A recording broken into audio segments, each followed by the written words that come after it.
ready to get canceled!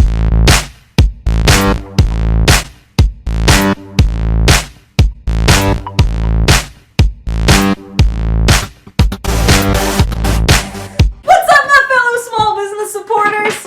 Whoa! I knocked shit over.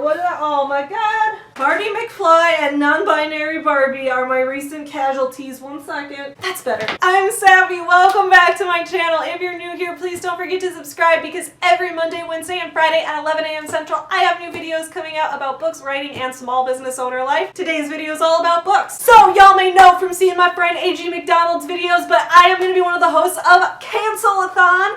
I am so excited for Cancel-a-thon this month. This is going to be so great. So the way Cancel-a-thon is organized is it's like a bingo board, and you have to get bingo one of the ways, but you have to go through the center because one of the books we're all reading for Cancel-a-thon is So You've Been Publicly Shamed by Jon Ronson. Holy fuck.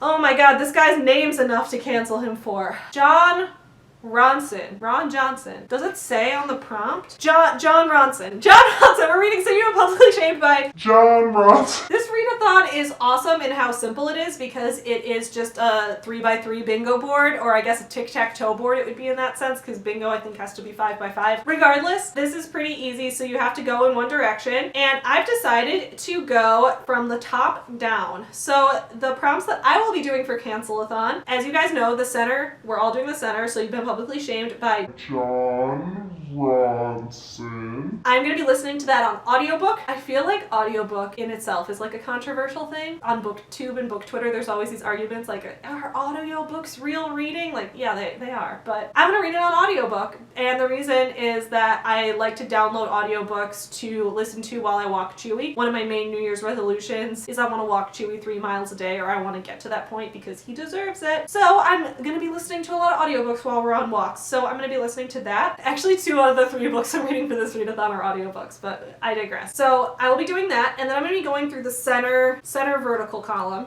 So that means the top one in the middle, like a cartoon. So that is to read a manga or a graphic novel. And I think the reason for this is that, like, you know, graphic novels are sometimes controversial. Some people are like, graphic novels aren't literature, they're just comic books. They're just cartoons. Cartoons are for kids. But no, that's not always true. And even if they are for kids, it doesn't mean it doesn't have literary value. We are going to be reading and discussing some graphic novels. The graphic novel that I have chosen for this is Drama by Raina Telgemeier. Now, friends, this video is going up a little late, so I'm going to be 100% honest. I finished this book yesterday. I finished this book before I was able to film the video. Not only am I going to get canceled because I'm reading a graphic novel, but I'm also going to get canceled because I didn't fucking like this book. Everybody loves drama. Well, I mean, I love drama. I love the concept of it. And I liked some things about this book. I'm not going to review it right now, obviously, because this is a TBR, so I'm supposed to pretend I haven't read it yet. When in reality, I read it yesterday, but I didn't like it. Sorry. I'll go into that more later. I like Raina Telgemeier. I think her art's amazing. This book had a disappointing ass ending. And then the third square is You Know Nothing Book Twitter, and that's read a nonfiction book. So the nonfiction book I'm going to be reading for this is The War on Normal People by Andrew Yang. I guess this is controversial also because it's written by a politician. I feel like anything written by a politician is automatically controversial because politics is like one of those like, no, we don't do this kind of things. I don't discuss my political beliefs on the internet that often because I'm worried about getting canceled. But I feel like Andrew Yang is just someone who does a good job of bringing people together. I will be real with y'all, I'm voting for him. I think you guys know that because I talk about it on Twitter because I have one of those math beanies. So I will be reading his book as the nonfiction book because it kind of talks about the process of, you know, how automation and new technological advancements are getting rid of a lot of people's jobs, and a lot of jobs are going to end up being displaced by that, sometimes even jobs that we don't expect. Sometimes those will too. It's not just like, you know, restaurant servers or retail workers whose jobs will be eliminated by self-checkout machines. It's also like truck drivers who are going to be eliminated by self-driving cars in the future, and even like computer programmers. Eventually computer programs will be able to do more work on smaller programs than humans who program. Like, it's a whole thing with that. So I'm reading this book and learning more about how this process is coming about. I hope that some of you out there are going to be joining Cancel-a-thon as well.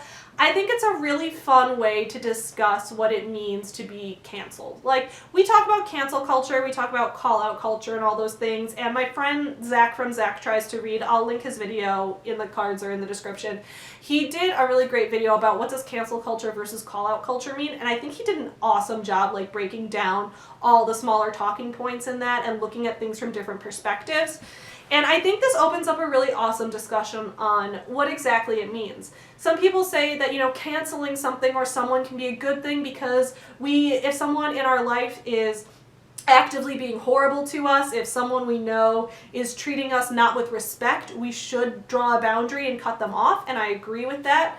But then there's the other side saying, like, you know, cancel culture is bad because when you have people, or when you take one action that a person does and make them beyond redemption for that, then they don't have the motivation to want to improve themselves, that they won't try to become a better person or do better in the future because we've basically branded them, you're an awful person for life. I also agree with that. I think there's good points on every side of this debate.